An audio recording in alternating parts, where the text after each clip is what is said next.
everybody, this is Pat Foster with TransWorld. We're out at Milestone today. Husky brought us out for the first ride on their new Rockstar Edition 450.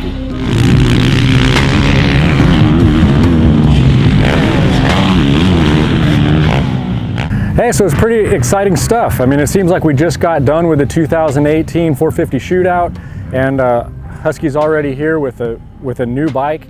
A lot of significant changes, a lot of actually subtle changes that add up to a big improvement in the bike. If you recall, the Husky tied for first place in our shootout with a couple other bikes, and some of the things that we really liked about the Husky, it's got great power, really strong, but a very linear, friendly delivery. It wasn't my favorite bike because I didn't love the slower revving nature of the engine. I could see why a lot of people would like that. It's very manageable and smooth and easy to ride, but it also just felt a little bit too sluggish for me off the bottom, which gave it kind of a heavier, chuggy feel, and I was looking for a little bit more snap. The bike handles terrific, the suspension was great, the bike corners well, all of that was great. And that, like I said, that's why a lot of our guys chose it as the #1 bike. But man, what a difference this bike makes. I mean, like I said, a lot of subtle changes that add up to a pretty big difference cumulatively. So right off the bat, the engine's significantly different. It's lower, it's smaller, it's more compact. They saved a little bit of weight on it, but it's got a little bit more of aggressive character, which I like a lot. The delivery is still similar. If you're picturing the power chart, you know, very smooth and linear. It just starts a little bit higher and stays higher all the way through. It's just a little bit more power all the way throughout the curve. I really like Map 2. Map 2 hits a little bit harder. It's a little quicker, a little more lively. That was my favorite. But if you like the smoother nature of the 2018 Husky, the Map 1 has the same type of delivery. The bike is significantly narrower too. That was one of my issues with the Husky. Throughout the movement area, the bike felt wide. As you slid back to kind of get traction standing up, the side panels would pry your legs apart. It felt wide here, felt okay through the middle, but it got wide pretty quickly through the shrouds. And so as you're over the front, it kind of felt bow-legged and it was forcing your knees apart. And as you went back, it kind of forced your knees apart. Well, Husky paid a lot of attention to that, and they narrowed up the bike significantly through here.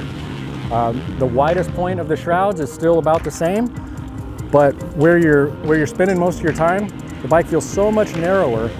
They also have this cool little kick here on the shroud, so when you're in a corner, you can get your leg up high, and it kind of falls into this deal. You can keep it closer to the bike, so your leg's not out here, it's much closer. Huge improvement. Donnie and I both noticed how much slimmer it felt. The bike didn't necessarily lose any weight, but when you factor in the fact that it's narrower and the power is more lively, the bike just feels lighter. And little bit of changes in the frame flex. It's a little bit more rigid torsionally. And I'm not going to say I can feel a big difference necessarily in the frame flex, but I do notice that the front end feels significantly more planted. Like fast railing turns, standing up on the pegs, I trust the front end so much more. We brought our standard 2018 bike out here, so we're doing laps back to back, and where the standard 18 is a little bit twitchy and a little busy, and you just feel a little bit more movement in the bike, this one stays planted. It's just much more confidence inspiring. Like I said, Donnie and I are both really excited with this thing. Going into corners, it just feels so much more nimble and agile, lays into the corners better. The suspension is a little bit soft for us. We went in maybe 4 or 5 clicks on the compression, front and rear. We also slowed down the rebound to keep the bike planted. We went maybe 3 clicks firmer on the rebound, front and rear. And it just took away some of the extra movement on the bike. One thing that we don't necessarily care for, this new Pro Taper bar, I think it's the Carmichael bend. You can see it's really flat and low. The lowness isn't a problem, but it's really wide and low. So we'd probably put a little taller bar on. other than that, gosh, this thing is a huge improvement. We like the seat. The seat foam is a little bit taller, a little different material.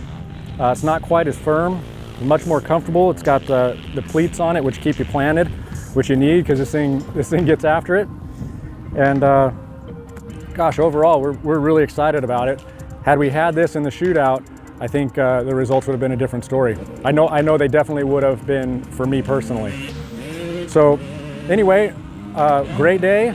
Definitely check this thing out. We're excited about it. Just a fantastic bike. Thank you guys very much for tuning in.